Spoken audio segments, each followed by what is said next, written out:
Contrairement à d'autres pays comme la France ou comme l'Iran par exemple, ou comme évidemment le régime syrien, la Russie n'a pas condamné l'offensive turque. Elle a fait savoir qu'elle s'inquiétait évidemment que cette offensive puisse potentiellement endommager le processus politique de règlement de la crise syrienne d'une part, et d'autre part que cette offensive remette aussi en question, je dirais, la dynamique du forum d'Astana. Ce sont ces deux principales préoccupations. À ce stade, je pense que les Russes vont essayer de retourner la situation à leur avantage.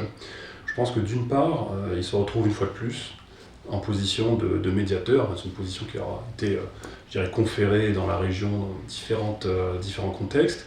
Là, ils se retrouvent en position de médiateur dans la mesure où ils entretiennent des bonnes relations, bonnes relations de travail, je dirais, aussi bien avec les Turcs qu'avec les Kurdes. Et cette position de médiateur va leur permettre, à mon avis, deux choses. D'une part, d'essayer de tirer parti de cette offensive en essayant qu'elle réamorce le dialogue entre le régime syrien et la Turquie, qui se parlent, mais via d'autres canaux, et d'autre part en essayant de catalyser, je dirais, les discussions, en tout cas le rapprochement, entre guillemets, entre les Kurdes syriens et le régime syrien. Les deux se parlent depuis plusieurs mois, évidemment, mais finalement dans un dialogue qui est assez bloqué, puisque les exigences des Kurdes sont inacceptables pour le régime de Damas. Évidemment, l'offensive turque change la donne.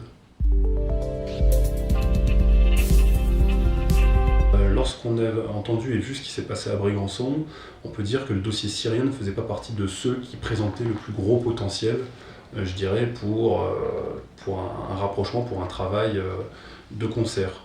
En un sens, cette offensive turque, effectivement, peut éventuellement donner une nouvelle dynamique, dans la mesure où elle plante un coin entre les Français et les Turcs. On a vu que M. Le Drian, évidemment, était très inquiet et a condamné, évidemment, cette offensive. Et d'autre part, cette offensive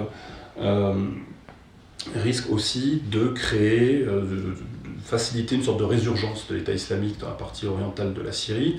Et évidemment, la France comme la Russie sont aussi engagées à différents niveaux, mais sont engagées dans la lutte contre l'État islamique. Donc oui, mais en revanche, on a bien vu dans la réaction de la Russie qu'elle était avant tout inquiète de l'intégrité du format d'Astana, auquel la France n'appartient pas, et ce n'est pas cette offensive qui, à mon avis, va propulser la France comme acteur majeur ou acteur important sur le règlement, je dirais, politique de la crise.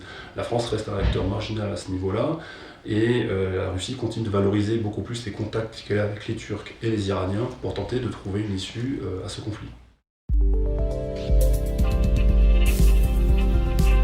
Je pense que les Russes redoutent, tout comme les Français, que cette offensive, quelque part, me mette un coup de pied un peu dans la fourmilière et que les terroristes qui sont aujourd'hui sous contrôle des forces kurdes ou arabo-kurdes, finalement, ne prennent le large et n'essaiment à travers le Moyen-Orient, en rejoignant l'Afghanistan, la Libye, le Yémen ou ailleurs en Syrie, voire qu'ils tentent de retourner en Russie. Ça, c'est évidemment une menace très importante, que les Russes prennent très au sérieux.